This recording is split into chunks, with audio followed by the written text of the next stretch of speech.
Hello दोस्तों, good morning. जय श्री कृष्णा, राधे राधे, जय श्री राम।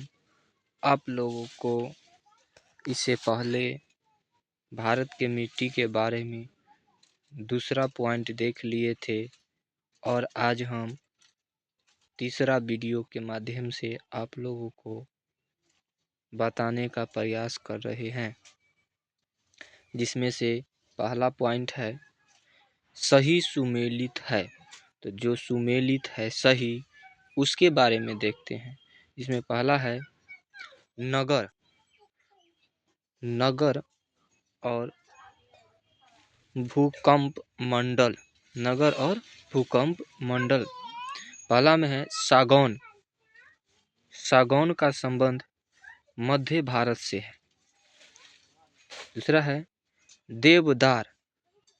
देवदार हिमालय के उच्च क्षेत्र में पाया जाता है। सुंदरी। सुंदरी सुंदरवन के डेल्टाई क्षेत्र में पाया जाता है। सिनकोना हिमालय के तराई क्षेत्र में पाया जाता है। आप लोग सोच रहे हैं ये सागौन, देवदार, सुंदरी और सिनकोना है क्या? तो बता दूं आप लोगों को, ये सब वृक्ष है।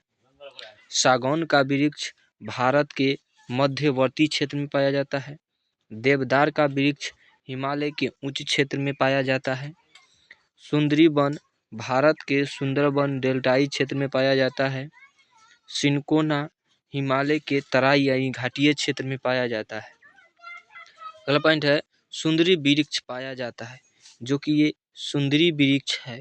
सुंदरी वृक्ष वो पाया जाता है पश्चिम बंगाल में, जो गंगा नदी का और ब्रह्मपुत्र नदी का जो डेल्टाई क्षेत्र है, उसमें सुंदरी वन पाया जाता है पश्चिम बंगाल में। अगला पॉइंट है सही सुमेलित है। तो सही सुमेलित को देख रहे हैं। सूची 1, सूची 1 और सूची 2। सूची 1 में है वन के प्रकार, सूची 2 में है प्रदेश, यानी कि वन किस प्रकार के वन किस प्रदेश में पाया जाता है। पहला है उष्णकटिबंधीय आर्द्र पर्णपाती वन।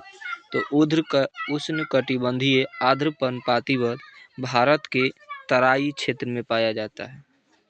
अगला पॉइंट है उष्णकटिबंधीय शुष्क पर्णपाती वन। तो उष्णकटिबंधीय शुष्क पर्णपाती वन मध्य गंगा के मैदान में पाया जाता है, यानी कि बिहार, उत्तर प्रदेश और पश्चिम बंगाल के जो गंगा का मध्यवर्ती क्षेत्र है, उसमें उष्णकटिबंधीय शुष्क पर्णपाती वन पाया जाता है। इसमें है अल्पाई। अल्पाइन वन अरुणाचल प्रदेश के हिमालय का भाग है, उसमें पाया जाता है। अल्पाइन वन अरुणाचल प्रदेश के जो हिमालय क्षेत्र है, उसमें पाया जाता है अल्पाइन वन। अगला पॉइंट है उष्णकटिबंधीय सदाबहार वन। तो उष्णकटिबंधीय सदाबहार वन सह्याद्री क्षेत्र में पाया जाता है। तो उष्णकटिबंधीय सदाबहार वन है जो कि सह्याद्री हिमालय के जो भाग है, सह्याद्री श्रेणी में उष्णकटिबंधीय सदाबहार वन पाए जाते हैं। अगला पॉइंट है लंबी जड़ों और नुकीले कांटों अथवा शूलयुक्त झाड़ियों और लघु वृक्षों वाले आरक्षित वरुद्ध वन सामान्य रूप से पाए जाते हैं। तो ये वन सामान्य रूप से कहाँ पाए जाते हैं? तो ये वन सामान्य रूप से पश्चिम आंध्र प्रदेश में। तो जो लंबे जड़ों और नुकीले कांटेदार वन जो झाड़ियों वाला पाया जाता है, वो पश्चिमी आंध्र प्रदेश में पाया जाता है, यानी आंध्र प्रदेश के पश्चिमी इलाका में पाया जाता है। अगला पॉइंट है वह वृक्ष जो समुद्र तल में सर्वाधिक ऊंचाई पर पाया जाता है। तो समुद्र तल में सर्वाधिक ऊंचाई पर वह वृक्ष जो समुद्र तल में सर्वाधिक ऊंचाई पर पाया जाता है। तो जो वृक्ष समुद्र तल से सबसे अधिक ऊंचाई पर पाया जाता है, वह देवदार का वृक्ष है, जो कि समुद्र से सबसे अधिक ऊंचाई पर पाया जाता है। अगला पॉइंट है वह राज्य जिसके वनों का वर्गीकरण आर्द्र उष्णकटिबंधीय के रूप में किया जाता है, तो आर्द्र उष्णकटिबंधीय के रूप में किया जाता है, वह मध्य प्रदेश का में है। उसके बाद है महोगनी वृक्ष का मूल स्थान है। जो महोगनी वृक्ष यानी महोगनी पेड़ है, उसका मूल स्थान यानी सबसे अधिक किस क्षेत्र में पाया जाता है, तो उत्तरी एवं दक्षिणी अमेरिका के उष्णकटिबंधीय क्षेत्र में पाया जाता है, यानी इस क्षेत्र में सबसे अधिक महोगनी के पेड़ पाया जाता है। अगला पॉइंट है सामाजिक वानिकी में प्रयुक्त बहुउद्देशीय वृक्ष का एक उदाहरण है। तो सामाजिक वानिकी में बहुउद्देशीय का सबसे अधिक एक वृक्ष का उदाहरण है, तो खेजड़ी उदाहरण है। अगला पॉइंट है लीसा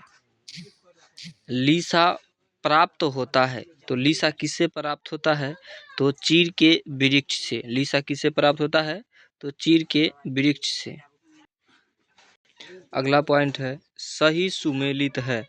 सूची 1 और सूची 2। सूची 1 में दिया है अच्छा वनस्पति, कच्छ वनस्पति। सूची 1 में कच्छ वनस्पति और सूची 2 में राज्य। कहता है अच्र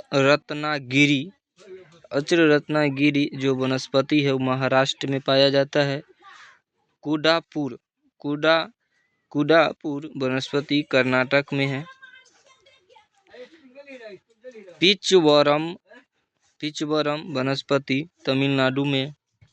बेम्बनाड वनस्पति का संबंध केरल राज्य से है।